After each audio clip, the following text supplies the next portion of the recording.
Al-Assad, le peuple syrien et l'armée arabe syrienne luttent contre le terrorisme et sont capables de repousser les agressions israéliennes.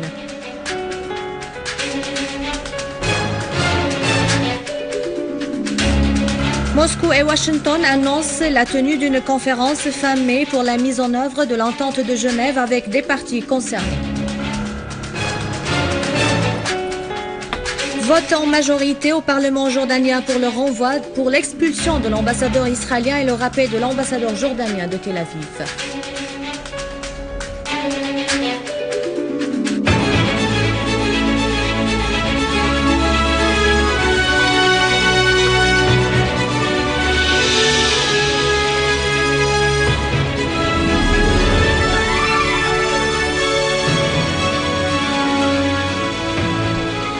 Des titres au détail, bonsoir. Le président Bachar al-Assad a précisé que la dernière agression israélienne contre la Syrie dévoile l'implication de l'occupation israélienne et certains pays occidentaux et régionaux dans les événements en Syrie.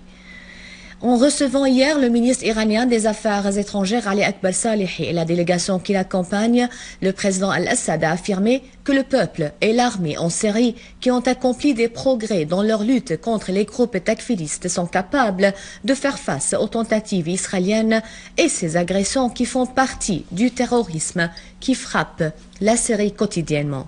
De son côté, Ali Akbar Salehi a exprimé la vive condamnation iranienne de l'agression israélienne flagrante contre la Syrie.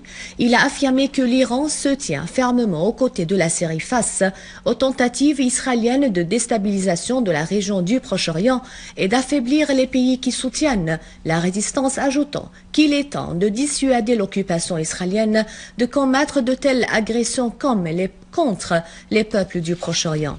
L'entretien entre le président al-Assad et son hôte iranien ont également porté sur les récentes évolutions et les risques qu'elles comportent à la suite de la dernière agression israélienne contre la Syrie, ainsi que les relations syro-iraniennes et les moyens de les développer dans les divers domaines.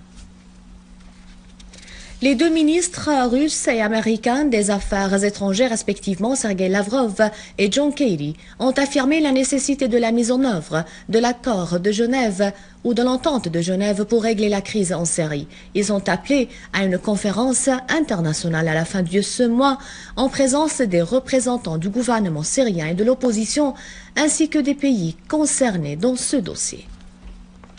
Dans une conférence de presse conjointe à Moscou, les deux chefs de la diplomatie russe et américaine ont affirmé que leur pays allait œuvrer pour trouver une solution politique à la crise en Syrie via le dialogue et les négociations. Le ministre russe des Affaires étrangères Sergei Lavrov a déclaré être mis d'accord avec son homologue américain John Kerry sur la tenue d'une conférence internationale à la fin de ce mois pour développer les principes de l'accord de Genève. Il a également fait état d'un accord sur la nécessité de l'action commune pour convaincre toutes les parties de la nécessité d'envisager en commun l'avenir et les mécanismes des engagements de l'accord de Genève.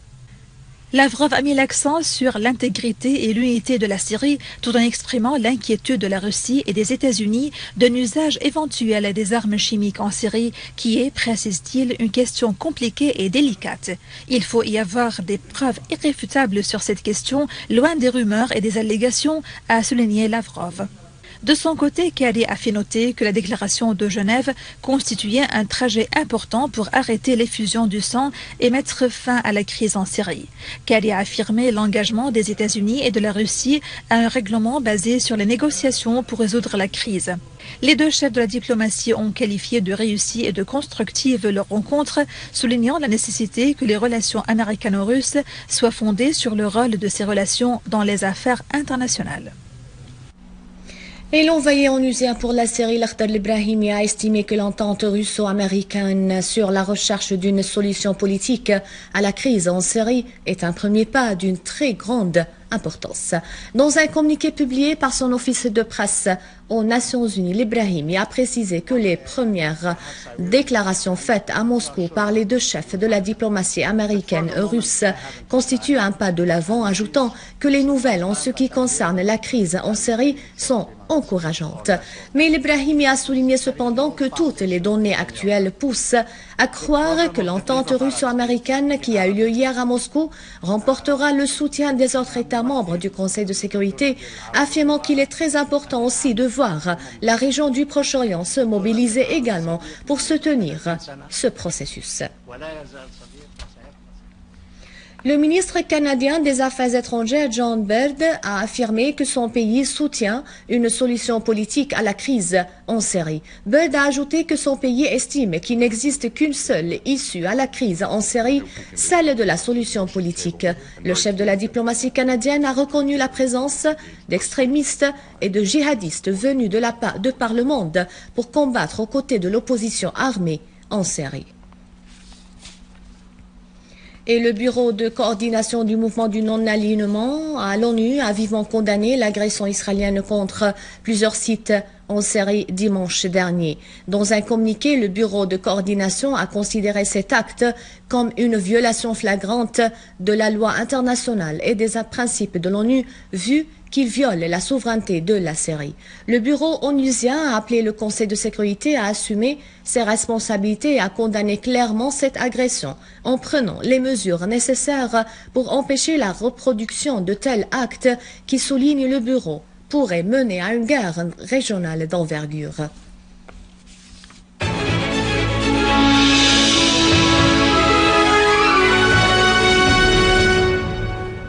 Sur le terrain, l'armée arabe syrienne poursuit sa mission de lutte contre les terroristes du front Nasra à Damas et sa banlieue, ou dans la banlieue de Damas.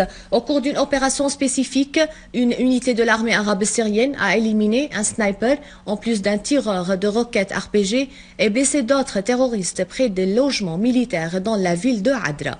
L'armée arabe syrienne a également détruit des rassemblements de terroristes appartenant au front Nasra avec leurs armes et munitions dans la localité de Rima, à Nebek, alors qu'une autre unité de l'armée a éliminé nombre de terroristes entre les localités de Rankous et Assal el-Ward. Dans la ville d'El-Tel à Damas, ou dans la banlieue de Damas, et en coordination avec les services spécialisés, l'armée arabe syrienne a pris pour cible des repères de terroristes dans le quartier Al-Gharab, tuant de nombreux terroristes, blessant d'autres et détruisant leur équipement militaire. Les forces de l'armée ont également procédé au cours de cette opération à la libération d'un nombre de citoyens enlevés. Parmi les terroristes tués figuraient 2 leaders du soi-disant Conseil révolutionnaire militaire d'Al-Qalamoun. À l'attaquer, des unités des forces armées ont détruit 2 entrepôts d'armes et de munitions des terroristes dans une série d'opérations menées aujourd'hui contre des caches et des repères des terroristes du front Nasra dans la banlieue de l'attaqué. Une source militaire a indiqué que des terroristes ont été tués et blessés dans ces opérations de l'armée qui ont eu lieu dans 4 villages à l'attaqué. À Idlib, des unités des forces de l'armée syrienne ont exécuté plusieurs opérations contre des voyers des terroristes dans 5 régions, dont la banlieue de Idlib. Des terroristes ont été tués et blessés et leurs armes et munitions ont été détruites dans ces opérations de l'armée. Dans la banlieue de Jisr al-Shourour, une unité des forces armées a détruit plusieurs caches des terroristes, alors qu'une autre unité a directement visé des terroristes dans leurs caches dans la banlieue de Abu Douhour.